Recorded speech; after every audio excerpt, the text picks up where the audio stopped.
कहते हैं तू प्यार का सागर है और तेरे एक बूंद के प्यासे हैं। संसार भगवान के एक बूंद प्यार का प्यासा है और स्वयं भगवान इस धरती पर आकर के हमें इतने प्यार से मीठे बच्चे कह करके कितना प्यार से एक एक बात समझाते हैं। अगर हमारे अंदर कोई कमी है, कमजोरी है, हम किसी प्रकार से परेशान हैं, दुखी हैं, तो बाबा को तरस पड़ता है और बाबा कहता मैं अपने बच्चों को सगास देता हूँ ताकि ये बच्चे इस दुख से, परिस्थिति से बाहर निकल आए। क्योंकि बाबा आया ही तो बच्चों के लिए है ना। कभी कभी बाबा कहते हैं कि देखो बच्चे, मेरे लिए तो तुम ही हो, पर तुम्हारे लिए तो ये संसार में बहुत कुछ है। तुम्हारे लिए व्यक्ति है, वस्तु है, वैभव है, बहुत सारे कारोबार हैं और मैं तुमसे अनुरोध करता हूँ कि मेरे मीठे बच्चे जितना हो सके इन सारी बातों से समय निकालकर मुझे याद करो, क्योंकि मेरे यादों से ही तुम्हारे अंदर के पाप जलेंगे, मेरे यादों से ही तुम्हारे विकर्म विनाश होंगे, मेरे यादों से ही तुम आत्मा फिर से सतो प्रधान पावन बनेंगे। मेरे मीठे बच्चे अब मुझे मदद करो, मैं तुम्हारे लिए भी एक नई दुनिया बनाने आया हूँ, स्वर्ग स्थापन करने आया हूँ। तुम्हारे लिए इस दुख की दुनिया को समाप्त करके सुख की दुनिया का स्थापना करने आया हूँ। इसलिए पवित्र बनो, राजयोगी बनो, पवित्रता का मदद भगवान को करो। अपने जीवन से हर प्रकार की अपवित्रता को समाप्त कर दो, चाहे वो किसी भी प्रकार की अपवित्रता क्यों ना हो। इसीलिए बाबा कहते हैं मनसा में भी, स्वप्न में भी अपवित्रता ना हो, बोल में, व्यवहार में, कर्म में भी अपवित्रता ना हो। बाबा को पता है, बाबा को भरोसा भी है हम बच्चों पर, इसलिए तो हमें भी पढ़ाते हैं। कोई राजा महाराजा को नहीं पढ़ाते, हम साधारण सी आत्माओं को पढ़ाते हैं। बाबा को पता है, कई बार बाबा मुरली में कहते हैं कि बच्चे, गरीब बच्चे भी मुझे मदद करते हैं। साहूकारों के पास तो समय ही कहाँ है, जिसके पास अथाह संपत्ति है वो तो उसी में देखते हैं, वो तो समझते हैं हमारे लिए स्वर्ग है। लेकिन आप बच्चे भी भगवान को मदद करके इस दुनिया को स्वर्ग बना सकते हो। अब इतना सारा ज्ञान की बातें बाबा रोज हमें सुनाता है और सुनने वाले हम बच्चे हैं नहीं, हमें सेलेक्ट करके सुना रहा है, तो अपने ऊपर गर्व होना चाहिए, अपने ऊपर क्या होना चाहिए, निशा होना चाहिए। और बाबा कहते बच्चे तुम्हारी खुशी किसी भी कारण कभी भी खत्म नहीं होनी चाहिए, क्योंकि तुम्हें खुशियों का खान मिला है ना।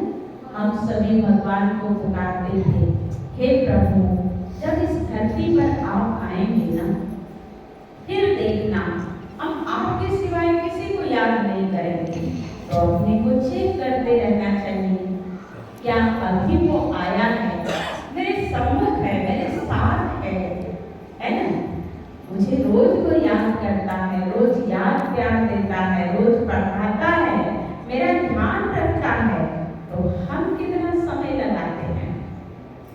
कहीं हम इस संसार की चकाचौंध में उसे भूल तो नहीं जाते हैं, कहीं हम इस संसार के उलझनों में फंसकर उस प्राण प्यारे शिव बाबा को दरकिनारे तो नहीं कर देते हैं।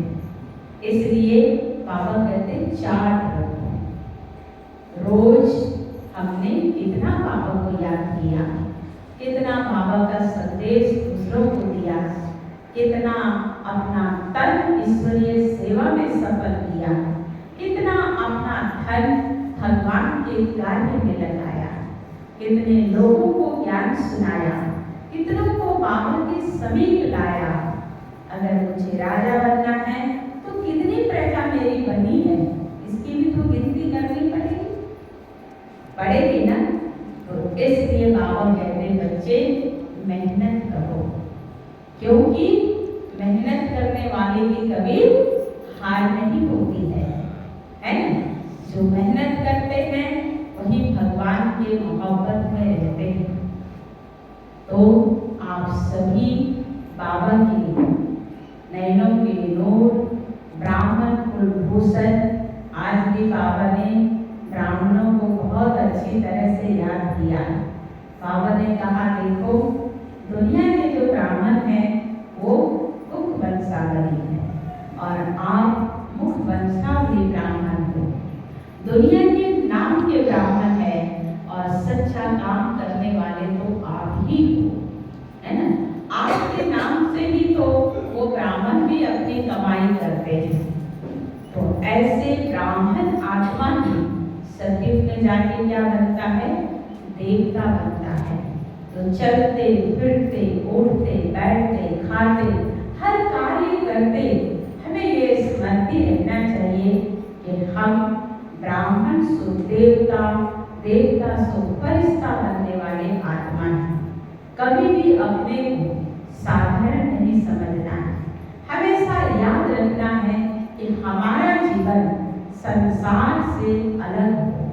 हमारा उठना बैठना बोलना कर्म करना हर प्रकार का व्यवहार इस संसार के दृश्य से भिन्न हो, क्योंकि हमें भगवान ने सेलेक्ट किया है, हमें भगवान पढ़ाते हैं, हम भगवान के साथी हैं।